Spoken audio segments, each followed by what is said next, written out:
பெயர், விஸ்வ இந்து பரிஷத் என்று பெயர், அனுமன் சேனா என்று பெயர், 1000 பெயர்களில் அவன் வருவான். அவனை நீங்கள் பயங்கரவாதி என்றுதான் அடையாளம் காண வேண்டும், ரவுடி என்றுதான் அடையாளம் காண வேண்டும். பாசிஸ்ட் சொல்றமே, பாசிஸ்ட் என்றால் என்ன அர்த்தம்னா, ஊர்ல பொறுக்கித்தனம் பண்றவங்க சேர்ந்து ஒரு கட்சி ஆரம்பிச்சானால் அதுக்கு பாசிஸ்ட் கட்சி என்று பெயர். அந்த கட்சிக்கு இந்தியாவில் பாஜக என்று பெயர். பொறுக்கிகளினுடைய கட்சி தான் பாஜக. தமிழனுக்கு எந்த வகையிலும் தொடர்பில்லாத ஒரு கட்சி பாரதிய ஜனதா கட்சி. வட இந்தியாவில் இருக்கக்கூடிய ஒரு கட்சிக்காரன், வட இந்தியாவில் இருக்கக்கூடிய ஒரு பார்ப்பனன், அவன் இந்தியாவினுடைய பிரதமராக மாற வேண்டும் என்பதற்காக உருவாக்கப்பட்ட ஒரு கட்சிக்கு தமிழ்நாட்டில் ஒருத்தன் கொடி காட்டுறானா அவன் எவ்வளவு பெரிய தமிழோட துரோகியாக இருக்க முடியும்? தமிழ்நாட்டில் எப்படா பிஜேபி கொடி பறக்க முடியும்? நான் கேட்கிறேன். நான் இங்க அதிமுக இருக்கிறது, திமுக இருக்கிறது, 1000 கட்சிகள், மாநில கட்சிகள் இருக்கிறது. இந்த கட்சி கொடி உத்தரப்பிரதேசத்தில் பறக்க முடியுமா?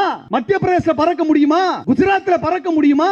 ஒற்றை இந்தியா என்று பேசுகிறாயே, தமிழ்நாட்டு மாநில கட்சிகளின் கொடி வட மாநிலத்தில் பறக்க முடியுமா? ஏன் தமிழ்நாட்டினுடைய விடுதலை வீரர்களுடைய பெயர் வடநாட்டில் ஏதேனும் ஒரு தெருவிற்கு வச்சிருவியா நீ? கடந்த சுதந்திர தினத்தினுடைய அந்த ஊர்வலத்தின் பொழுது டெல்லியில் நடக்குது இல்லையா, அந்த ஊர்வலத்தின் பொழுது வஉசியின் படத்தை நீக்கினாய, காரணம் என்ன? வீரமங்கை வேலுநாச்சியாரினுடைய படத்தை அந்த ஊர்வலத்தில் இருந்து நீக்கினாய மோடி அரசு, காரணம் என்ன?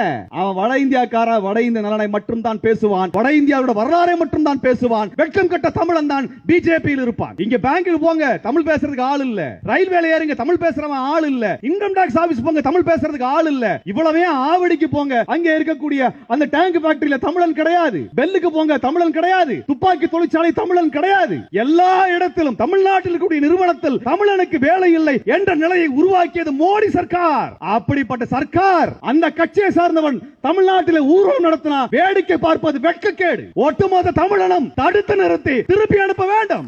எவன் ஊர்ல எவன்டா ஊர்வலம் நடத்துறது? எவன் ஊர்ல எவன் ஊர்வலம் நடத்துறது? 20 லட்சம் பேருக்கு தமிழ்நாட்டில் இருக்கக்கூடியவனுக்கு வேலை வாய்ப்பு இல்லை.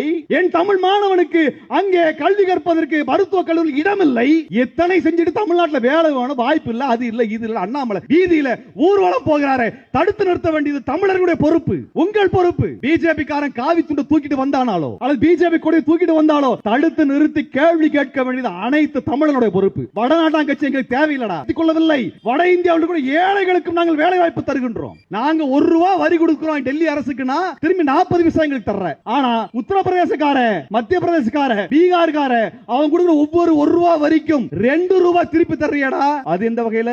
540 பேர் இருக்கக்கூடிய பாராளுமன்றத்தில் ஒட்டுமொத்த தென்னிந்திய மாநிலங்களுடைய பாராளுமன்ற உறுப்பினர்கள் ஒன்றாக சேர்ந்தால் கூட ஒரு சட்டத்தை கொண்டு வர முடியாது. நமக்கு பெரும்பான்மை கிடையாது. 3/2 பங்கு பெரும்பான்மை நமக்கு வர வேண்டும். அப்பொழுதுதான் தமிழர்களுக்கு, தென்னிந்தியர்களுக்கு சாதகமான சட்டங்களை நிறைவேற்ற முடியும். அதற்கு வாய்ப்பு இல்லை பாராளுமன்றத்தில். இன்றைக்கு அல்ல, அன்றைக்கு தந்தை பெரியார் அவர்கள் சொன்னார்கள். வெறும் 129 பாராளுமன்ற உறுப்பினர்களை வைத்து 75 ஆண்டுகள் மல்லு கட்டியாச்சு. இப்ப மோடி சர்க்கார் 129 தொகுதியிலே 33 தொகுதியை குறைக்க போகிறார்கள். 33 தொகுதி குறைக்க போறான். எந்த அடிப்படையில்? 2011 மக்கள் தொகை கணக்கெடுப்பின் அடிப்படையில் 33 தொகுதியை குறைக்க போகிறான். ஆனால் உத்தரப்பிரதேசத்திலும், மத்திய பிரதேசத்திலும், பீகாரிலும் இந்தி பேசுகின்ற மாநிலங்களில் அங்கே தொகுதியை அதிகரிக்க போகிறார்கள். அங்க தொகுதி அதிகரிக்க போறான். புதிய பாராளுமன்ற கட்டடத்திலே வெறும் 540 பாராளுமன்ற உறுப்பினருக்கான இருக்கையை உருவாக்காமல் 800 பேருக்கான இருக்கையை உருவாக்கி இருக்கிறான். புரிஞ்சுக்கோங்க, 800 பேருக்கு இருக்கு. நான் கேக்குறேன், இருக்கிறது 540 பேர்ரா, அப்புறம் 800 பேருக்கு சேர் போட்ட?